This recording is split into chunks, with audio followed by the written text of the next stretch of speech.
The Human Founder Podcast by colleagues.Our.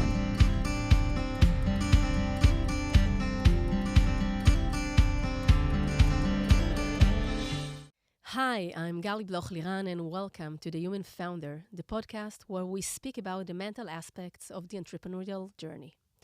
Entrepreneurs often describe the emotional roller coaster that is embedded in being an entrepreneur or investor, where you experience the lowest of lows when you lose your mom at the age of 4 and the world collapses, and the highest of highs when you discover and capture your ability to meditate deeply and reach the highest levels of consciousness. And it's from that place of uncertainty, the need to constantly self-manage ourselves, keep up our energy, and be mentally resilient in order to deal with everything. Well, it's not easy.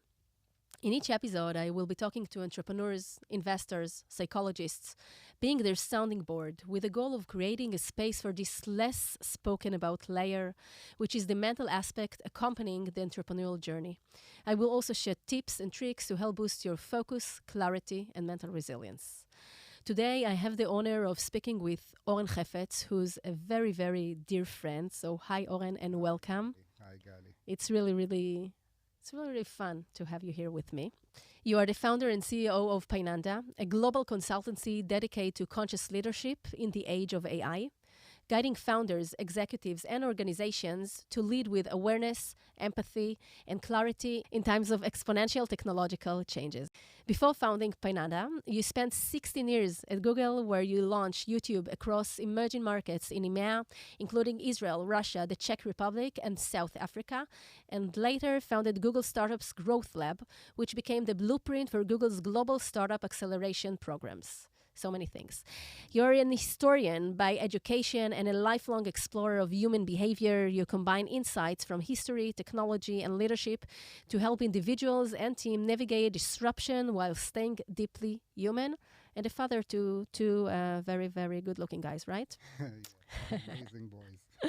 So we have so many things and topics to cover today.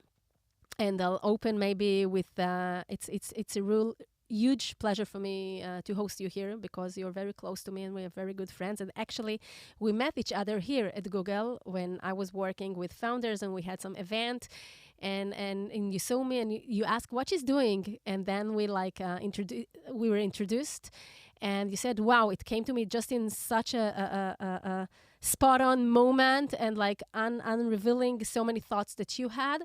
And it sparked something that later on we're gonna talk about it a lot. But just for now, I'm very grateful for our friendship and close relationships and the things that we're doing together. And it's really feels good to have you here. That makes two of us. Thank you, Gali. Thank you for having me and for inviting me. And it's like it's a closure and an opening. So my journey in the last 53 years was quite a remarkable one, and I think that one of the pivotal points was also meeting you throughout this journey, because I had a lot of thoughts and discussions with myself in the last 6 or 7 years, and you came along doing what you're doing, this podcast, the work that you're doing, and we find a common ground. So it's also a huge pleasure for me to be here today. Thank you.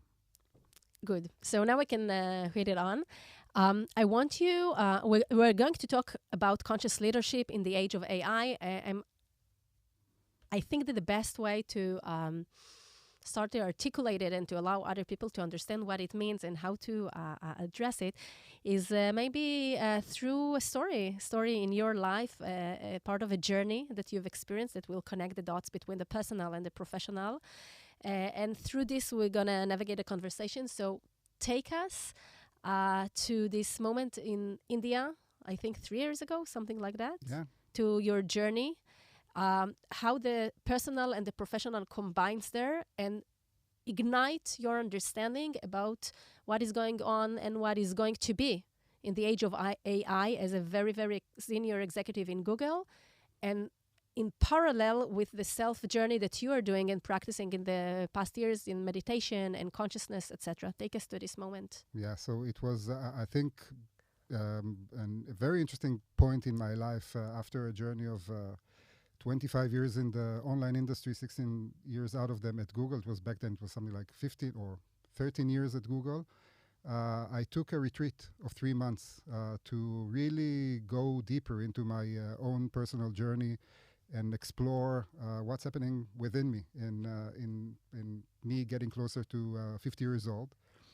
This trip was in Thailand and in the Israeli desert and in India. And this trip to India had two pivotal moments that really sparked the journey that I'm currently on. The first one, as you mentioned, I think that the most significant event in my life was at the age of 4 when I lost my beloved mother, P.I.N.E. And obviously this loss was constantly present in my life throughout the journey. And in India, we visited a shrine, a funeral home for women, for the mothers. That's the name of this funeral home. And I saw how this different culture is getting along with death. Mm-hmm. And it was a profound moment. I can go deeper into this, but this is for another podcast. So that was a very deep introspection for me and closing the loop with my loss in the age of 4 and with my meditation and yoga journey, basically. Mm-hmm. And more or less in the same day, after this very significant personal event, I went back to the hotel and opened my phone just to see what's going on at home and in the world. And the number 100 million users came online. 100 new million users of ChatGPT 2 months after launch. And that was another huge aha moment for me, because the realization of my personal life and the closure of my personal trauma earlier this day, and in the end of this day, this massive shift of powers, basically, and focus of the attention of the world to the power of artificial intelligence that I knew a lot about, obviously, from working at Google. And we had platforms that were pretty similar to what OpenAI launched back then in the end of 2022, and I saw it in the beginning of January 2023 back in India. But the understanding that the users are diving into it and really embracing it, and this shift of artificial intelligence or external intelligence, non-human intelligence, compared to what I saw earlier this morning, this was one of those days that really sparked the change that ultimately led me to leave Google and to do what I'm doing today. You're trying to put it into words, and I remember you in this time, because you shared all of those experiences when you were back from, you call it a retreat, but it was some kind of a long retreat, quarter. 3 months retreat. And first of all, I remember how happy I was for you to have the courage and to stop everything in life and go and do it. And this is also one thing to marker already to those who are listening, that sometimes we feel that the inner calling to search inside ourselves and to find something else, and to feel that something is changing, and to be strong and bold enough in order to really do something with it and listen to this voice, which was a huge step towards everything that happened afterwards. And how in those moments we find also some kind of quiet and solace and closure to events that accompanying us for many, many decades. And the conversation never ends, but it shifts to a different voice, to a different tone, to a different way of us being able to cope with death in our life, the brush with death, how we address it. And what I love a lot in your story, and it's just the beginning, is how towards the age of 50, you learned how to connect the dots. I think the whole journey of us as human beings and founders and executives, everyone in his or her doing, is revealing what is the essence of it, what is the this thread that goes through the stories and connects between them, and from understanding it, our joy, our capabilities, our strengths, our history, our traumas, everything together to build from this the next thing. And I think that looking from the top on this journey and this moment in India was really symbolizing a lot of this breakthrough. Okay, so you've been to India. That's great. You started to understand some things. And I remember that when I've met you, you told me, but I'm basically an historian. I studied history. I'm I'm walking with others in trails in the land of Israel. I show them, I don't know, Napoleon things and other things, etc. So what a hack an historian has to do with being 25 years in the publishers and advertisement industry, and how it all connects. So take us a little bit to there. Tell us also about the book. I think that the connection, in hindsight, it makes a lot of sense. In the beginning, through the journey, it was sometimes questionable, but I think that in hindsight, it makes a lot of sense because everything throughout my life and my career was looking at the things through the lens of processes, of evolution of things moving through space and time. And obviously, history is the coin or the profession or the area that you look at. The coin, I like it, yeah. The way to look at the reality that is changing constantly in our world. And think that today we're recording this podcast on November 4th, 2025. It's 30 years to the day of one of the most pivotal historical events obviously in my life, but it's in the world's life, in the way that the world and especially Israel and the Middle East shaped. And I think that for me, the connection is unbelievable. And again, our connection... And again, it's like all things are connected. Yesterday, 4th of November. You need to understand. First of all, Oren has a thing with the figure 4. It like he sees it everywhere. Yeah. And that was the age that you lost your mom, which is the strongest connection that a human being can have. So you see 4 all the time around you. And thinking about it today, I mean, the podcast will be broadcast later on, but today, that is the 30th years Memorial Day for Rabin's murder, which was, as you said, a pivotal point in all of our lives. Just yesterday, an anecdote. I went to the ceremony at school of my second son, Uri, and they're in the 5th grade, and they did the ceremony. And they spoke so beautifully. And he told me later, Mommy, you were crying, and all the parents were crying. And I told him, yes. You know why? So first of all, because it was very touching and moving. Second, because we were all children, and we experienced it. We were there when it happened. Third, because now we look at you as parents. We are now parents to you. And fourth, because what's going on today in our nation is really, really complex, and the things are not good. So to take all of this into consideration, and then to think that we're speaking now together, so... Yeah, and it's connected beautifully to your question, because for me, as I said, everything through the lens of time and space. And when I finished my military service, I try to figure out what I want to do when I'll grow up. And as a human being that really tries to listen to his inner voice, I was interested in history and archaeology. That was my passion. I mean, I loved watching Indiana Jones movies, and that was the thing that sparked me as a young teenager and a young man.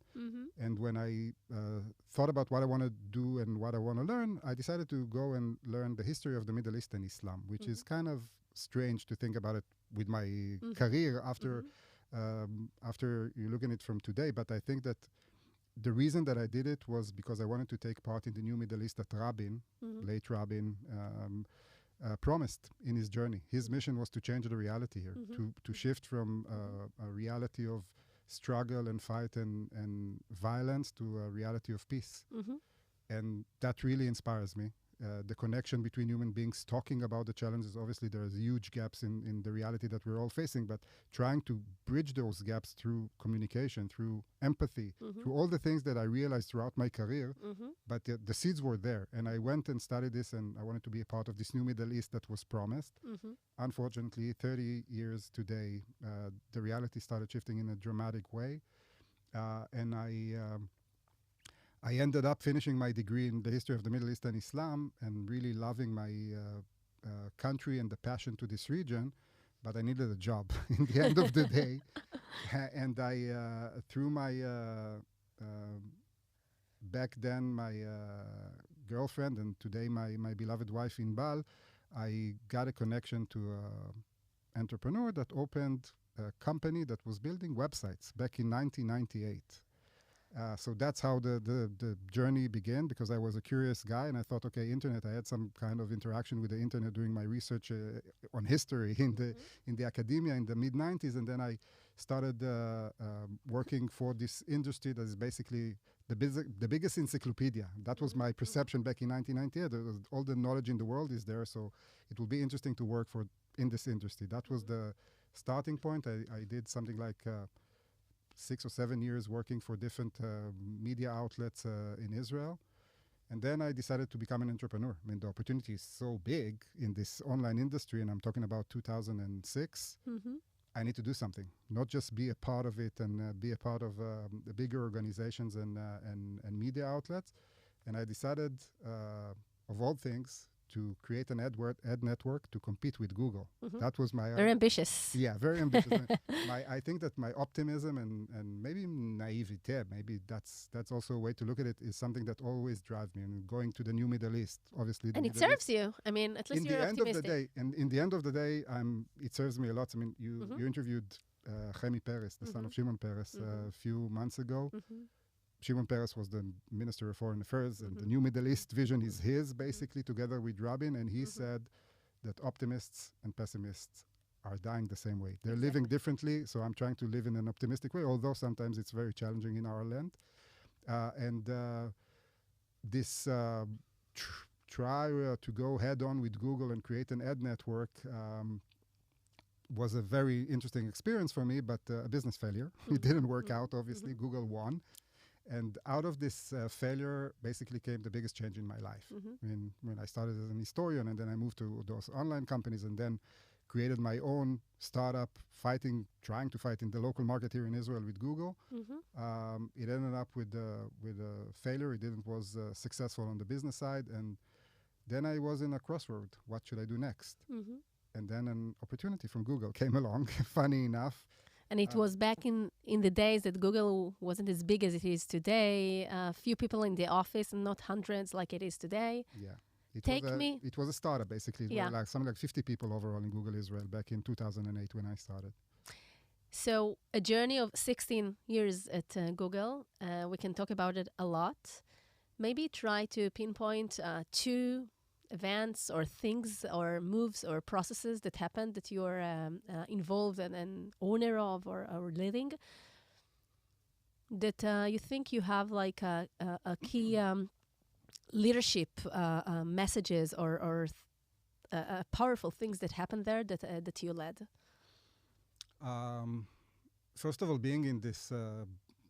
I wasn't in the founding team of the Israeli Google office, although I had my dialogue with Meir that started the operations here in Israel.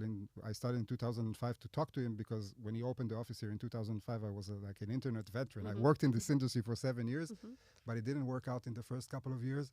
And I needed to fulfill my entrepreneurship desires and fail in order to re-spark it.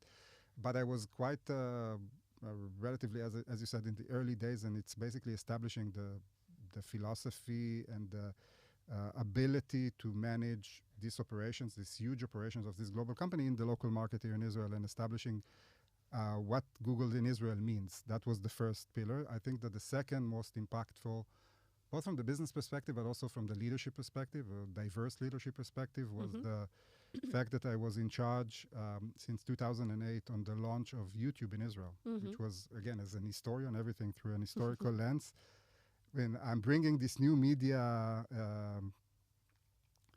vision or promise to Israel, and then it led me to shift role and do the same thing, so rolling new products of Google, between them YouTube, as you said, in multiple markets in Europe, Middle East, and Africa. And doing so, apart from the fact that obviously it had cultural and business impact, I think that from the leadership standpoint, it was very interesting to see the difference in leadership in different cultures, how they're addressing it, how they're building the ecosystem of creators that are coming online through this platform and shifting their lives and changing their lives, how you're doing the launch in each market and working through those multicultural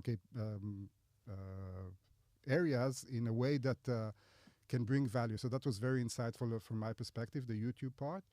And I think that the most pivotal, and that was the time more or less that through this project we came along and bumped into each other and became friends, is the work on the Google Startup Growth Lab.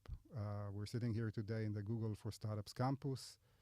The Google for Startup campus basically started in Israel something like 2012, so 13 years ago, if I'm not mistaken. And we did a lot of work with startups in early stage and gave them the platform to the industry. And that was great. But when I finished my role of launching YouTube and came back to an Israeli-focused role in 2017, I stumbled upon some investor. So in 2017, when I came back to my role in the Israeli business, I met an investor that saw my badge, said Oren Hefetz, Google, and he looked at me and said, you're up there in the tower.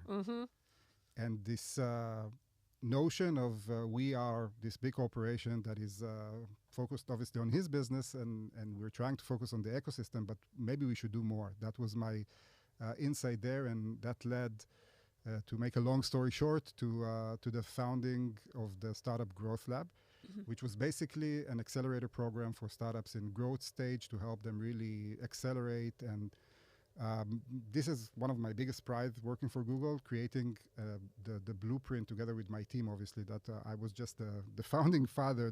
My team did an amazing job creating the blueprint of basically how Google created the growth labs or the accelerator programs around the world. So we said in Israel, Mitzion Tetzeh Torah, from the message from Zion is coming also in the way that we helped other markets accelerate work with startups. And there, my desire to leadership really came into play because, I'm an historian, as I said. I'm passionate about history, about processes. I had my journey. I had my personal journey. We talked a little bit about my yoga and meditation journey and my deepening my experience through a retreat for a few months. But really interacting with founders on a personal level, that came to play for the first time, the Startup Growth Lab, because we did a lot of things with them on the business side, on the tech side, but my passion, my baby was basically the leadership angle, the leadership workshops, and I started mentoring founders and helping them to decipher the challenges of being a human being and a leader and a founder. And you know better than me what comes with the fact that you're a founder of a startup. I remember us having several workshops here together in this area. And later on, you also, at Google, you founded a small fund also to support startups, especially in this... Yeah, that was basically from this conversation with the VC, with the investor that told you that they're very high in the tower. Yeah, fast forward 3 years ago, I think it was, in 2022, Ruth Porat,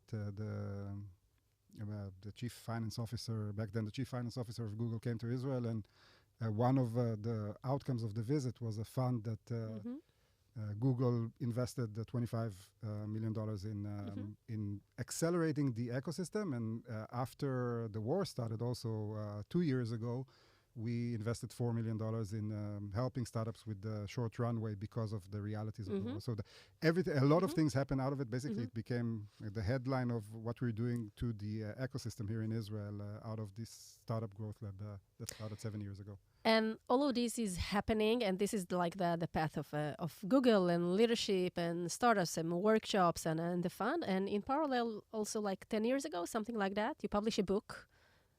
As an historian, about what is the connection, between what you're writing and where we are today, which there is a lot of connection, but back then you couldn't have imagined how it will be all intertwined. So tell us a little bit about the Dagger of Apollonia. Yeah, so that's my baby, the Dagger of Apollonia. I think that you said everything is connected.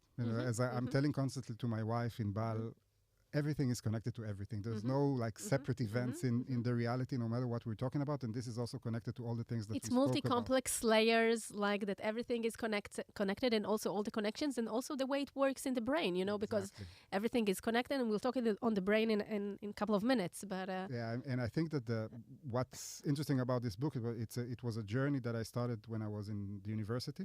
As I said, I love history, I love archaeology, and you ride in bicycles every day to this place, right? Not every day, but I'm riding a lot. Yeah, a few times a week I'm riding my bike from Ra'anana, from where I live, to Apollonia, to the place that this book is taking place in.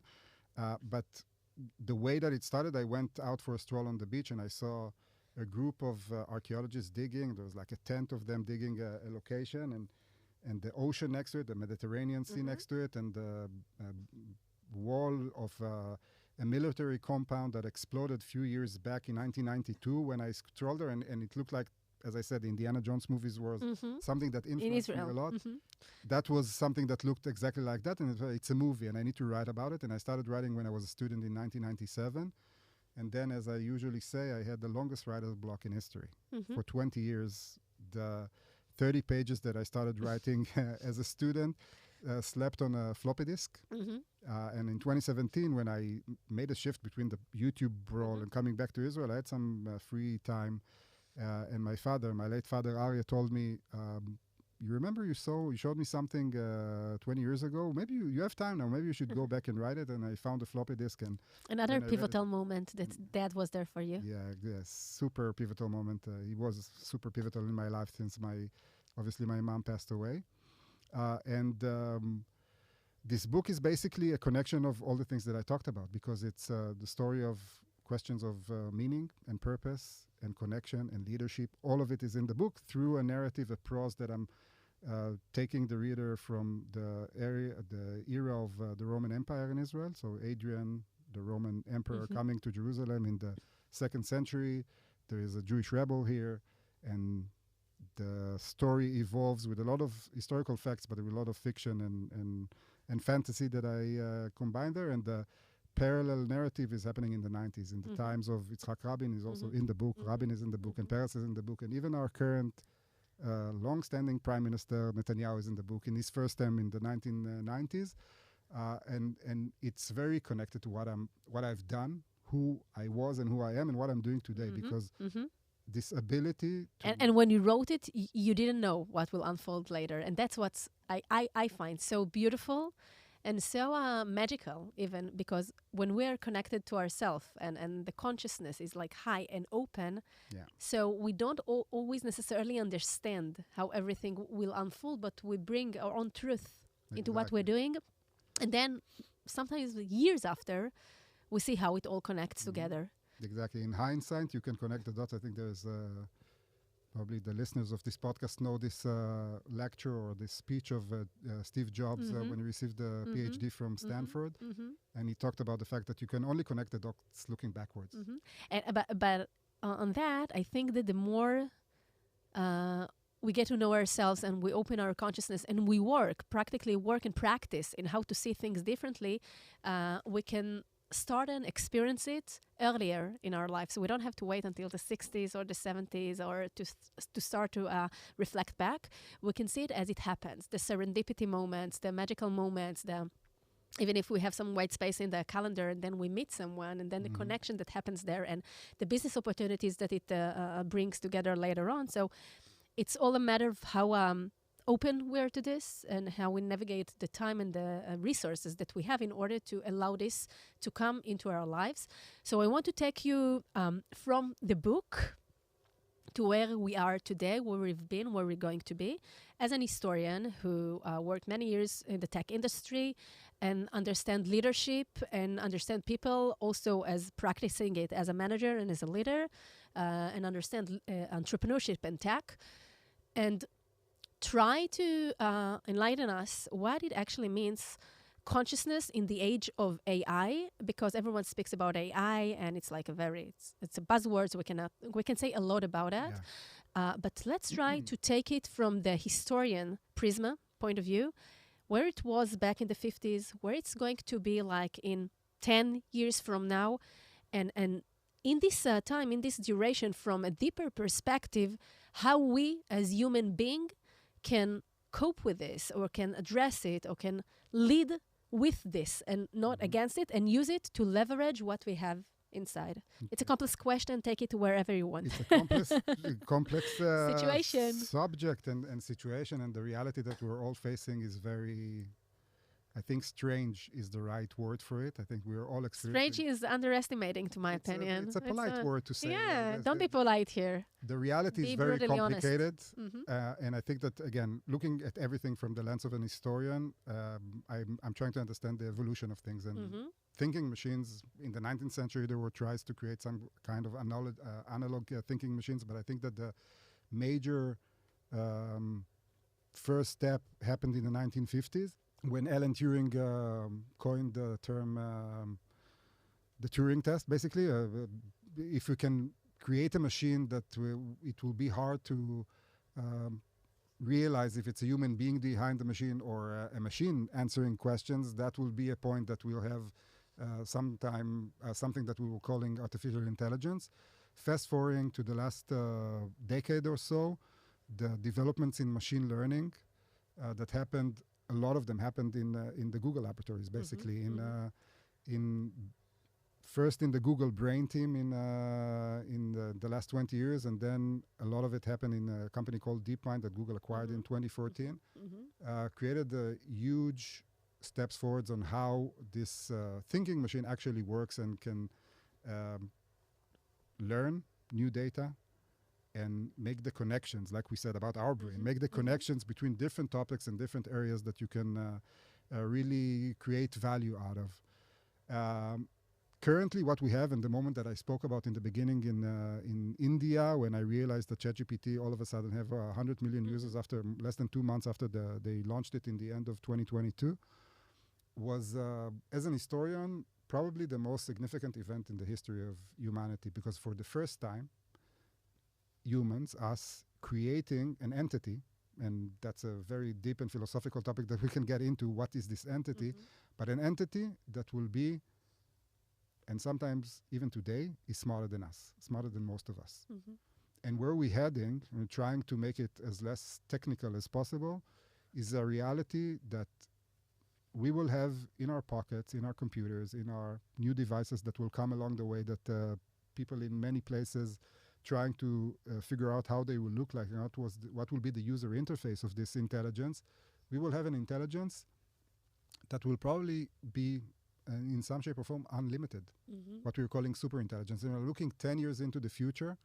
And again, it depends who you're asking. If you're asking Elon Musk, artificial general intelligence, which is basically knowledge base of intelligence that is smarter than all humans combined, will happen next year. If you're asking the folks in OpenAI, Sam Altman and his chief scientist just spoke a couple of days ago in 2 years, we're going to have something that will be self-learning platforms that will evolve in a spiral way. And then we will reach a point somewhere in the next decade. And again, many opinions, many... It risks humanity also. It puts us in a situation, again, as an historian, that we don't know how it's going to unfold. And very smart people on both sides of the opinion on where it's going to take us are saying opposite things. Some of them are talking about an era of abundance. We're going to have everything that we want. Think about a reality that we will have all the knowledge, all the capabilities to do whatever we want just by talking to the super intelligent being that we're creating. Others claim that we don't know what we're creating. Some of them are worked for Google in the past. A person like Jeffrey Hinton, his nickname is the godfather of AI. He was starting working on artificial intelligence in the 1970s in Canada, and then he joined Google something like 15 years ago or less. And he left Google 2 or 3 years ago to say that he is afraid that we're creating something that will basically destroy us. Like in all the horror movies, like so that's like taking control over because humanity. If you think about it, we are the most intelligent creature on this planet today. So far. Currently. And even if we don't have bad desires, sometimes we're very harmful to the environment, to the other species, because we're just more intelligent. If we're building a new highway, we don't have a vendetta against the ants and the animals there, but they're obviously getting harmed. And that's one of the biggest risks that this side of the equation is taking. So that it can take us to a reality of like 2-3 years ago, there was a lot of talks about P-Doom. What is the probability of doomsday? And Elon Musk used to say between 10 and 20%, which is kind of crazy. One of the biggest and most influential entrepreneurs and business people in the world today that is saying that we might destroy ourselves with this technology. But on the other hand, we're creating an opportunity for basically a reality of total abundance. Because in the end of the day, everything that drives this economy that we're currently living in is a mindset of scarcity. And I have my market share, Google has the market share, and he needs to fight on the cloud market share with AWS and with Azure. And Bank A is fighting Bank B, and State A is fighting State B on resources and power. And so what do you think will be the balance point, on the sweet spot that, it balance itself, like the demand with the supply, the need with the fear? What do you see I happens? think that I said that the reality is very strange in a very polite way.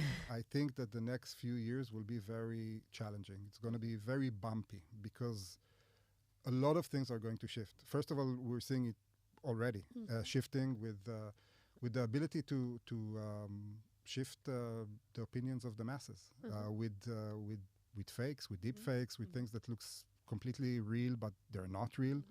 And the ability to limit it and to influence elections, to influence, as I said, opinions of big crowds. This is one huge challenge that humanity is going to face. Other challenges are regarding sources of power, because in the end of the day, when you have this ability of knowing everything about everyone and analyzing it in a very rapid way. Endless power that if it will be in the hands of limited forces, it's going to end up, or the wrong ends, even worse, it's going to end up in a very dystopian reality. And I think that moving through this cycle, trying to, again, going back to my historical roots, in the 19th century, in the Industrial Revolution, there were very, very significant changes in the way that we work, live, and do things. But it took something like 50 years for this change. And the change also resonated for another century. So World War I and World War II and the imperialism of the nations that, and the British Empire and so on and so forth, they created their sources of power and their empire desires because of the Industrial Revolution. You need resources, you need markets to sell your the things that you're creating in this new reality. And it took a long time, and it was very disruptive for humanity. Now, everything is going to happen, not in 150 years, it's going to happen in 5 years, 10 years. That's what we're looking at. And with the reality that we're currently facing, political tension, very, if I can say it, less conscious leadership in the world, is very, very strong and blunt leadership, and not in many cases attentive and empathetical enough. It's going to be challenging. Fast forward, I hope that this superpower that we're creating will enable us to, in some shape or form, save us from ourselves and give us the tools to end up in an optimistic scenario. That's how I look at it. So let's hit a pause on this for a second, because what you're describing, and of course you're not a prophet and you cannot know, but it's just like what was in the past maybe will implicate about the future. It can be, to those who listens, maybe very horrific and bad and a lot of anxiety within this. Those that can be very, okay, let's see what happens and we go with the flow. And I think that what we understand from it, that the majority of us do not have a lot of control of how things will unfold. But what we do have control is how we cope with this situation, and what are the tools and the mental tools that we are getting to work with, first and foremost with ourselves, within us, and also with the people we work with, we lead, we communicate with, and how we address the situation. So maybe let's now take the conversation from the outside world to the inner world. What can we do as human beings, as leaders, as founders, understanding that the future is unknown and can be very, very, very shaky, and in a very, very short time, like not for sure that we'll have a lot of time to get ready for that, okay? Because it changes all the time, and we see it in politics, as you said, and in economy, and in tech, and in everything. and with the leaders that we have, and Trump, and everything like is changing, and it's all connected, the rhythm of the pace of the change. So what can we as human beings, human founders, and do different? Yeah, we're all human founders, exactly. What can we do differently? So that's exactly what I looked into within my journey, and this pivotal moment that we spoke about in the beginning in India, this personal deep introspection and closure with the farewell for my mother on one hand, and then in the same day, this massive change in reality that all of a sudden with 100 million users in less than 2 months for this highly intelligent machine that it's the worst it will ever be, and it obviously improved rapidly since then, brought me to the realization that I need to do something about it. So if I understood something about myself and about how to regulate my reality in life, to bring balance to my life, to bring more comfort and peace to my life, this is something that will be much more a necessity going forward, especially in the business that I was in back then at Google, working with founders and working with entrepreneurs. And again, you talked about serendipity moments and things that when you let go, the answers are coming. I think that the story that I have on how it came to be this direction, in the new direction in my life, is a remarkable one, because it came in a meditation. I didn't. And many things afterwards came through this Everything meditation. is this channeling. I'll open a brackets here because I really love the Beatles, and one of the songs that resonates well with what I will try to say now is the song "Let It Be." Because when you stop trying to push the reality and you're surrendering it more a little bit, it's not surrendering because I'm neglecting and I'm retiring. I'm from a place of choice and power. From a place of choice and power, I'm letting go and trying to see what will show up. Trust the journey and letting myself be. It's opening my bandwidth, not only to the things that I need to do, but to see what will come and what needs to come. And I said to a meditation, trying to ask a question. That's how I practice my meditation. I'm sitting, and if I have like a challenge or a mission or a task or something in my life, I'm throwing this question out to the air, and then I'm getting into my meditation. And the question was how I'm going to do it, how it's going to look like, because it was obvious to me that I want to do. I mean, you are an inspiration to a certain extent in the things that you're doing. Other folks that are in this area were an inspiration, but I wanted to find my own thing. My own voice. Exactly. And I was sitting there and saying, okay, how it's going to look like. And it came, basically, appeared in my brain, the name of my current endeavor, P.I.N.E, which I liked because it resonated really. On one hand, P.I.N.E is my name. In Hebrew, Oren is pine tree. So it's like, okay, cool, that's nice. Me, obviously. And Ananda in Sanskrit is a term that is referred to joy and bliss. So the thing that we're all trying to achieve, some kind of inner peace and quiet that is very blissful and bring this harmony to our soul that we're all striving for. And that's one of the biggest missions in everybody's life, to find this internal homeostasis. Once people understand that this is the biggest mission, sometimes because we're lack of consciousness, we don't understand it, we don't see it. Sometimes I didn't for sure, until you're almost like 40 something, almost 50. So maybe also something to marker from this conversation. Let's not wait so long. Like, let's understand in our 20s or 30s or 40s, the sooner the better, not from a place of giving up or not knowing and just, waiting in a passive way. On the contrary, from a place of proactiveness and active way, to understand that there are many, many things that are bigger than us that we don't know, and we allow them to come into our life, and we look at them and we observe and we ask questions, and we search inside ourselves, right? Or like Google liked to say many, many years ago, with a search inside ourselves. So the hints are there, and the reality is out there, and how can we absorb those things into us and work with it and not against it? And maybe the journey won't be exactly the way we structured it, or we want, by the way, it will for sure won't be the way we planned it. We have a roadmap, but then it all changes all the way to get there.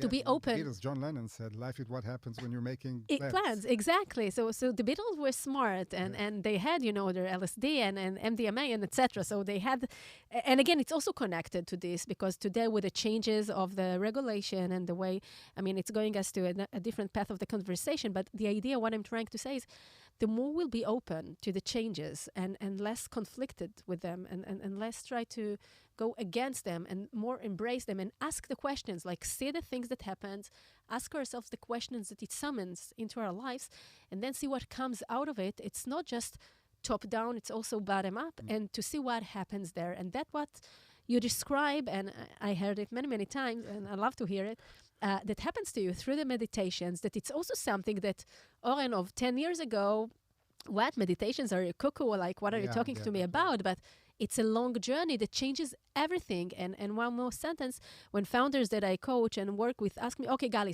so many tools. What is the one thing that you would recommend me to start to do that will really make a difference? And I always tell them 5-10 minutes a day of meditation. It doesn't matter how. You can just sit quietly, sit in silent, listen to your music, walk. It doesn't matter, not as long as you're driving.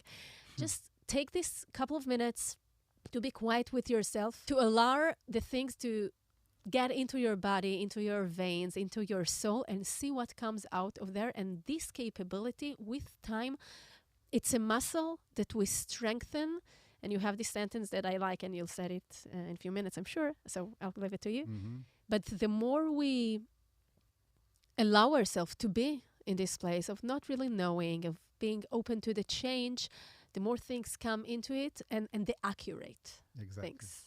Exactly, and I think that this accuracy with the name P.I.N.E, which, as I said, P.I.N.E is me, and my name basically Oren, and Ananda is joy and bliss in Sanskrit.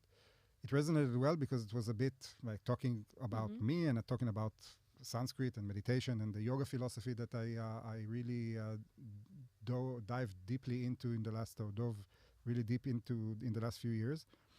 But then I realized that the name is not just a name that resonates well, because all of a sudden, all the things that I really did throughout my career with myself, and especially when I worked with founders in the Startup Growth Lab, it was talking about why they're doing what they're doing. So but let's stop for a second, as you said, pause for a second and think about the journey and why we're doing it, how we're trying to bring this big question of why into reality.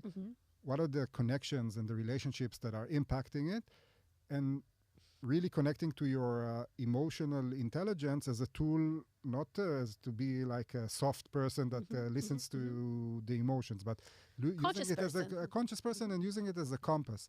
And when I thought about P.I.N.E, all of a sudden it was like another eureka moment, because P.I.N.E is also the acronym for my methodology, my model of work. P stands for purpose, why we're doing what we're doing. I stands for the intentions, how I'm going to bring this purpose into life, what are the steps that I need to take. N is the networks, all the relationships, all the human connections, all the people and forces that are influencing me and my purpose. And that I'm influencing them. Obviously, So, I mean, it's a both ways, two-way communication, or more than two in many cases. And the E, last but not least, is the emotional part of things. How you listening to your gut feeling. When we talked about rewiring the brain through this exercise of meditation, not a lot of people understand it. We have something like 90 billion neurons in our brain. We have 50,000 neurons in our heart, and we have 500 million neurons in our gut. We have actually 3 brains, the mind, the heart, and the gut. Exactly. And it's all connected. And the way we're thinking from here, thinking from here, feeling from here, and trusting ourselves also from here. And also biologically talking, it's also very much connected between the microbiome and the neurons that we have in the brain. So it's all connected. So a couple of minutes ago, we spoke about how everything is so many multi-layers, multi-dimensional, I don't know how many dimensions, but the more we open our consciousness, we're being able to see through it, and I'll get to a mental note on to see through it, how everything is complex, but not in a frightening way, in a curious way. Exactly. When things are so complex, so the way we approach things is not like black and white. I always say to people, Okay, but you are very those who are like that, it's very deterministic to think it's either like that or like that. There are endless opportunities and options and choices between the black and the white, and the gray is an amazing color because it actually represents so many things.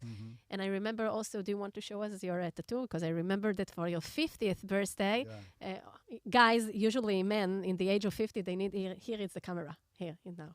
That's So that's your P.I.N.E, your pineal gland, because guys at the age of 50 feels like they have to do something, right? To tattoo their bodies. But it's also something that came through the meditation, like the pineal gland in the brain and how it impacts us. So it's all connected. It's all connected, and the tattoo on my hand is just a symbol to the transformation and the journey that I did with myself. That you're still doing. It's an never-ending journey in this life, and probably in the next lives of the soul of what is currently Oren, and God knows what it will be going forward. But going back to P.I.N.E and to the mission and how it comes to realization in the real world, because when I'm sitting for my meditation and going to really deep and impactful journeys with myself, and I spoke once with psychoanalyst. I shared with him what I'm experiencing through my meditations. I mean, as I said in the beginning, my mother passed away when I was 4 years old. I don't have true memories. Obviously, they're there, but down deep in my subconscious. I have memories from pictures, and I have memories from other places, but not true memories that I can relate to. And in my meditation sessions, I with my mother more specifically, I came to really deep realizations and closures. So I had a realization throughout the meditation that I'm a 3-year-old baby, young kid, sitting in the backseat of the car. She's looking back to me, talking to me in this meditation session. And being able to go deeper into your subconscious is something that gives me a lot of help in my own personal journey. But in order to make it more digestible, I think, and accessible to people that are entrepreneurs that you're working with and I'm working with CEOs, with management teams that are all fast-paced, trying to meet goals, trying to achieve their objectives, and don't have the bandwidth and the time to spend and go on a 3-month retreat like I did and do this 5 years deep exploration before making the decision to jump into the water and creating P.I.N.E. The framework of the P.I.N.E is something that is very beneficial in order to really put it in a simple framework. Always go back to the purpose, the way that you're going to implement this purpose, all the connections that are influencing and you're influencing, and the emotional intelligence.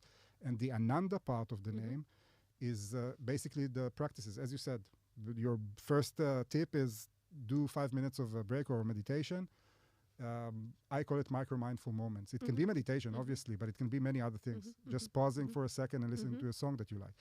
Going up and down the stairs 2 or 3 flights just to get back to your body. And take a breath in the middle of take a breath. I mean, this is breathing is... That's what always you say to Gali, take a breath. Exactly. Go back to your breath. Exactly. So as we said before, and we're about to hit the pause in a couple of minutes. So when IQ is becoming a commodity, EQ is the only differentiator that we have as human beings, as entrepreneurs, as founders, as leaders, because the AI will give us all the knowledge we need, we think we're going to need. And through this mental and psychological work, through whether it is through empathy or listening or setting intentions or all the things that you've described here before, bringing the focus back inside to ourselves and how we lead and how we navigate the situation, that's what actually will set the tone and create the version of the reality that we will see. And I know that maybe, I don't know, maybe cynical person that maybe listens to this, okay, so it's like doing nothing. But no, this is really your blind spot. Because this doing nothing is actually a whole new world of exploration. That another sentence of you that, I see myself also as a channel, as a tube, as a YouTube, to bring, to take messages from, we are all, none of us invented everything. And everything that we practice today began many, many years ago in the Buddhism and the Stoicism and the Greek philosophies and in many, many ancient and historic philosophies, etc. So, so also another thing that you said that I also took to myself and I give to others. I'm not sure if this is the right translation into English because you always say My it in mantra? Hebrew. Yeah. So share it with us. So I think that, it encapsulates basically everything, all the story that we spoke about in the last hours, the last hour of my journey, my history, my tech, my business, my leadership. All those things are getting connected. And again, after realizing ChatGPT launch and 100 million users, and I need to do something with it, I came back from India with a mantra that I basically use also throughout my meditations and in every other occasion. The best translation for it in English is acknowledge reality and find peace. And sometimes you should neglect the end in between. It's a one sentence, acknowledge reality, find peace. Because in the end of the day, acknowledging reality is understanding, yes, AI is going to disrupt everything. Yes, politics is challenging. Yes, competition is challenging. Yes, relationships are challenging. Everything in life is sometimes very overwhelming. Most of us, that we're not conscious enough, we tend to escape from things that are challenging and complex and hard, and we're hiding and we're escaping. My approach is to understand it deeply. And when from this deep understanding and knowing what you can control and what you can't control, find this peace that will generate what happened to me with P.I.N.E currently and the work that I'm doing with entrepreneurs, with big companies, leadership teams, and even with educators. I mean, the thing that really sparked my joy in the last year, since I left Google a year and 14 months ago. That was my last day here as a Googler. As a Googler. And now I'm a visitor here. But when I started working, I was sure that my main target audience will be entrepreneurs, like I did in the Startup Growth Lab, and more or less your clientele. And it evolved quite rapidly to also big companies that I'm working with. And the most joyful from my end is working with educators. I mean, I was privileged to speak exactly on those topics with all the head principals of all the schools in Tel Aviv in the beginning of this school year, talking about how conscious leadership in education is super important. Because everything starts in the education. And everything is going to change in the education because of AI again. So it's really connected. And my work also with an NGO that is dealing with PTSD when it comes to yoga and meditation. So I'm doing a lot of things that I didn't understand. As you said, you need to let go, and all of a sudden things are appearing and they're totally aligned with my current mission. So I think acknowledge reality and finding peace will bring you things that you can't imagine that are your reality, and that's what is happening to me today. And I'll also say that I'm grateful for you telling me sometimes this sentence, because everyone needs someone to tell him something in special moments. So it's like we're doing it vice versa, but I took it to myself. And whenever I don't do it, Gali, acknowledge reality, find peace. Oren, dear Oren, it was great to talk to you today. I mean, I didn't think it would be otherwise. It was, we touched so many points and anecdotes and stories, and we have so many more because it's endless. Once you choose to put this prism on life, to look through this lens, through this layer of higher consciousness of where it takes us, of how things unfold together, of how history maybe can teach us towards the future with the new things that will come, it's endless. We can find there. We will continue to this discussion offline. for sure. So first of all, thank you so much for coming. If people want to see what you're doing or to find you, where is it on the web? My website, P.I.N.E.com. That was another sign when P.I.N.E. came in the meditation. Said that's an interesting name, and I look, and P.I.N.E.com was open, which was kind of funny. One of the most present trees globally, and Ananda, a word that all the people in India are striving for, and the combination was waiting for me. So P.I.N.E.com, that's the website, and obviously LinkedIn, Facebook, and places like that. Gorgeous. To our lovely listeners, we're going to hit pause until the next episode. It's also something I say to my entrepreneurs in my clinic in between sessions. If you enjoyed listening, I would really appreciate it if you share the podcast, and Oren will too, with the people who you think would derive value from it. The Human Founder podcast can be found on all local platforms of Spotify, Apple Podcast, etc. So subscribe and like and continue to listen. Thanks to the amazing studios at Google for Startups. It's a home for Oren for so many years, and it's my beloved home for so many years. And feel free to visit my website at colleagues..Com, learn more about the Human Founder and the book and the online digital course that is going to be launched soon and everything that it happens there. Oren, thank you so much. Thank you, Gali. Hugs and kisses. Pleasure. Let's hit a pause. Until the next time. Bye-bye. Bye.